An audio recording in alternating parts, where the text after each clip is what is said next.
In this video, I'm going to be talking about the reality of Australia's cost of living, from my perspective, living in the countryside.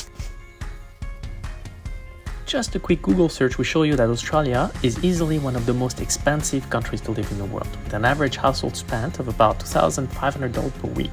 And that's only for standard costs, including housing, groceries, transport, electricity, and eating out. Nothing fancy. And I realized that every family will have different expenditures and habits that may add up to or lessen the amount they are spending every month. But it is safe to say that the biggest factor in Australia's cost of living crisis is housing.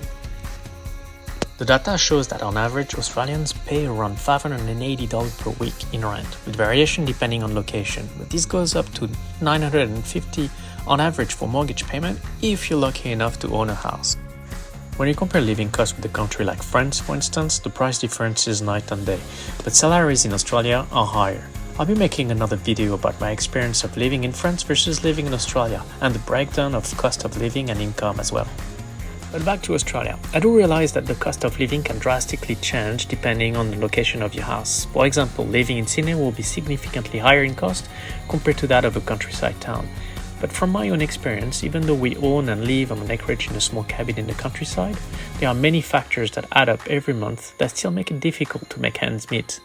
And before I go into some more details of our situation, I quickly want to say that we would be in a very stressful situation if we would not have been able to maintain a standard level of income from my corporate job, working a normal 9 to 5 remotely.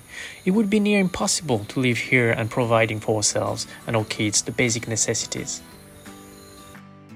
But back to our cost of living. Every family will spend money differently, so it's hard to find the best way to really budget, especially if you have kids. But in this video, I want to share our situation and the breakdown of our key expenses while living in the countryside. The biggest cost factor, as I mentioned previously, is housing. We live in a small cabin/house, which we bought more than 5 years ago, luckily enough before the pandemic and before the prices in rural areas went too crazy. That being said, we still had to get a mortgage, and we now pay about $400 a week in mortgage repayments. But like I said, we bought years ago, and we have a steady income. I really don't know how other families moving to the countryside today are able to buy or even rent, because not only does it seem hard to find anything affordable, but it is also a very competitive market, especially in southeast Queensland and in northern New South Wales, where there is a big housing shortage. That being said, it is also true that living in the countryside, we are able to find ways to reduce typical living expenses, such as growing and eating our own fruits and vegetables. We have some fruits on the land, such as lemons, grapefruits, and orange, and also a veggie patch, where we have grown salads, cucumbers, pumpkins, corn, cherry, tomatoes. Unfortunately, we have been super busy lately, and I haven't been able to maintain our crops, but we'll do a video soon about that, and the full refresh of our veggie patch. Other than that, we tend to do most of our regular grocery shopping at Woolies and Coles, the big supermarkets here in Australia, which unfortunately tend to be the cheapest for us. And although supermarkets are located a good 45 minutes drive from where we live, they offer free delivery services.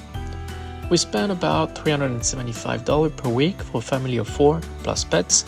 It's a lot, but we do like good food, with a nice piece of cheese here and there and some organic products, grass-fed meat, etc.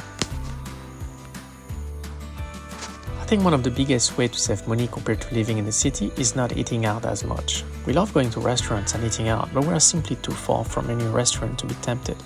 And Australia, unfortunately, has a very high price point for eating out. With a family of 4, it quickly adds up to $120 for a meal. So we just stay at home and make it interesting. In terms of utilities, we use a tank to collect our rainwater. By doing this, we're able to save costs on water, which we use for everything, including the garden.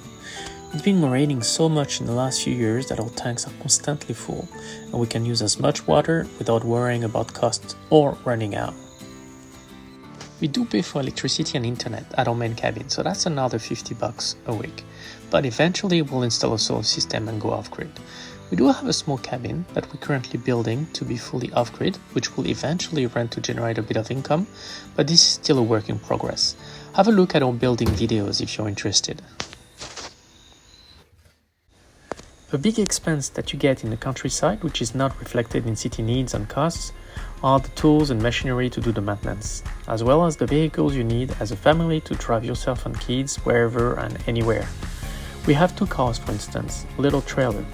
This is a significant cost, but unfortunately necessary. We probably spend about $50 to $60 a week just for fuel, plus services, insurance, radio, etc. Ultimately, I think living in the countryside definitely helps on some critical aspect of cost of living, such as cheaper housing situations, maybe less temptations to go out and eat out, which is really expensive in Australia, or shop for stuff you don't really need. But still, it's not cheap living. Hidden costs like tools, vehicles, and fuel can go through the roof depending on your situation. To me, key is to have a plan on how to sustain yourself before you get to the middle of nowhere. For us, the plan is a mix of steady income supplemented by other sources, such as renting out a little cabin, maybe even generating some revenue with this YouTube channel, and possibly a bit of solo entrepreneurship. Hopefully you liked this video. Put a thumbs up if you did, and subscribe if you want to see more of our content. I'll be making more in-depth videos on our setup and various projects we're undertaking. So take care, and I'll see you in the next video. Bye!